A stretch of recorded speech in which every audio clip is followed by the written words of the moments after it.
What are you expecting from Jalen Hurts Sunday?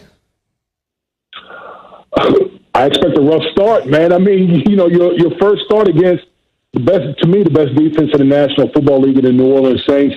It'll be good for him to get a full week of all the reps and all of that. But man, this Philadelphia Eagles offense is so discombobulated and just lacking a bunch of weapons. And to go against that Saints defense, it's going to be a tall task on Sunday for him. Being an offensive lineman and knowing that you got a new starter at quarterback, how difficult is it for you from a cadence standpoint and understanding all of those things? Okay, yeah, I mean, those little nuances does make a difference, because there's different cadence between Wentz and Hurts, and so that's what you got to get used to in the week of practice. You also got, a guy that's a little bit more mobile back there.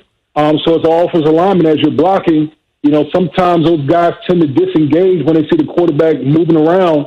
So you got to be cognizant of that. So there are little differences in their games that as an offensive lineman you got to be aware of. When you look at it, Damien, did the NFL follow the right protocols this past Tuesday? Was it Monday or Tuesday? Whatever it was, one of those games. And my mind is messed up with the Dez Bryant situation. Well, I mean, listen, Key, there's obvious concerns, right? Because you got Dez Bryant. I think in the pregame he was embracing, people from the Cowboys and some of his teammates, and to come back with a positive test right before kickoff, it makes you question, going back to player safety again. Here's a guy that came back with a positive test, and he was out there, in contact with a bunch of people within with both organizations. So that's a big question that I think the NFL needs to answer. D. Wood, if you were playing in today's game, how would you balance a situation like that, player safety, as opposed to just keep playing like nothing's ever happened? Well, listen, for me, I have a unique case. My wife, she has autoimmune disease, so it would just be it would definitely be heightened for me. I think the thing I said from the beginning was you have to be as players, you got to be selfish. You can't put yourselves in any type of potentially bad situation outside of the facility.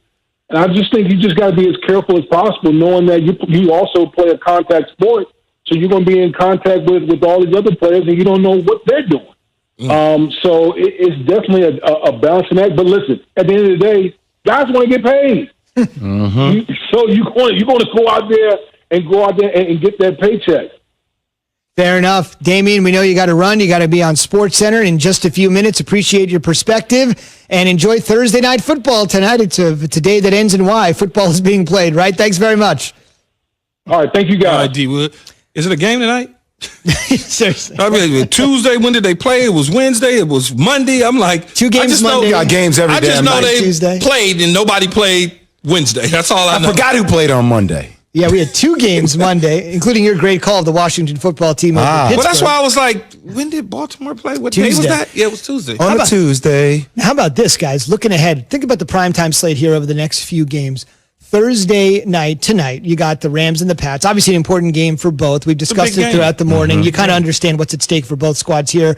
One team trying to stay in the playoff mix, the other trying to win their division, get back to the Super Bowl against the team they lost in the Super Bowl a couple of years ago. They'll see them there tonight, although both teams look a lot different. They've lost a lot of players on both sides. And then Sunday night, you have Pittsburgh and Buffalo under the lights. And then Monday night, you have Baltimore and Cleveland under the lights. You got their Sunday slate for sure, but how about Thursday night, Sunday night, Monday night? It's going to be an awesome several next days. For now, we got Thursdays to Sunday to Monday. We'll look up by Friday. It'll be like, well, we're going to play another Tuesday night game, and this team is moving to that, so. Don't jinx it, Zubin. Don't jinx it.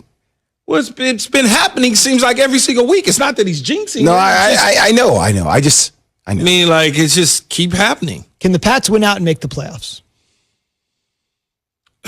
It's going to be tough, but I feel like they can. But it's going to be tough, and it starts tonight. If they, one game at a time, if they do that, and they just go one at a time, they're in the fourth quarter now. And they stack up Look at you wins. Sounding like a coach. If they stack up them wins, then we'll see where they're at in the end. And it'll be an exceptional job done by the coaching staff as well as the players, considering that they're not out there with much.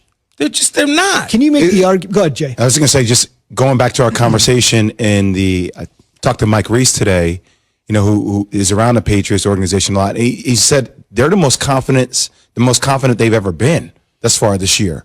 But I just think hearing him articulate or describe the Patriots being that way, just understanding they know who they are.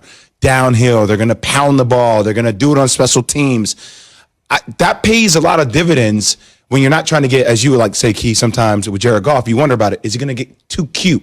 Is he going to try to do something outside of himself where the Patriots know exactly who they are? Well, that's good coaching, though. You settled in and you figured out everything. You go, okay, Cam can throw the football. He proved that against Seattle. He can deliver some things. He can run the ball, but we don't have a whole lot to continue to waste trying to overprove that he can throw the ball as much as we would like. But this game plan shows us with these teams that we can run and beat them up. So why not just do that? Yep. Let me ask you this. Down the stretch, after the Rams tonight, here's the rest of the schedule to see if they can win out. We got to know who they play. It'll be all of a division delight for them after tonight. At the Dolphins, let's just WNL this, and I got one more question about tonight. WL this, Dolphins. We'll see what happens with the Rams tonight. At Dolphins after the Rams game. It'll be tough. They've struggled in Miami in the past, but I think they can win that game. Jay? I think they can win that game. And here's why. Because they're going up against a young quarterback in Tua. They'll then take on another young quarterback that seems to be a little ahead of Tua at this point. They'll host the Bills. That'll be tough, but I think they can win it at home. They almost won it last time. And that's some payback, but I think look, the Bills have a big game coming up. Sunday. Pittsburgh. But I would still have the Bills favored in that game. Closing the season against the Jets. I mean, let's okay. Really?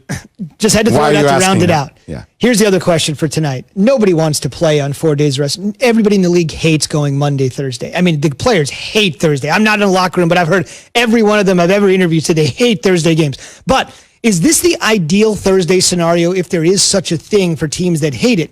You got 4 days between games, your body's banged up, but you're not getting on a flight. You're not even leaving the city you just played. If there is such a thing as having a more comfortable Monday to Thursday turn, this seems ideal for the Pats. Yeah, I'm at home. I can't go anywhere. The COVID situation in California is ridiculous. The spike's ridiculous, right? So everything's shut down. There are curfews out there, so it's not like you got to worry about your team doing anything that they shouldn't be doing, and all you're doing is watching film. Does that make sense to you? Makes sense, right? We'll see what happens. Belichick actually said since we didn't get on a plane, it actually felt. I wasn't talking to you. Man, you sitting over there talking about rap. I was talking to Zubin. Yeah, because you got to go to break, and you were taking long on your answer. Because Pat said keep it short. I kept it short. It was within 6 seconds. Here we go, keeping it short. One of Key's NFL Live teammates says Dak needs to get out of Dallas. Is he right with that? We'll discuss after Jay has this from Granger. I hope you mess it up. That's wrong. For the ones who keep people on property safe, there's Granger. Granger is your experienced safety partner, offering supplies and solutions for every industry as well as the latest equipment, safety assessments, training, and more. All backed by free access to product specialists, 24/7 support, and an unwavering commitment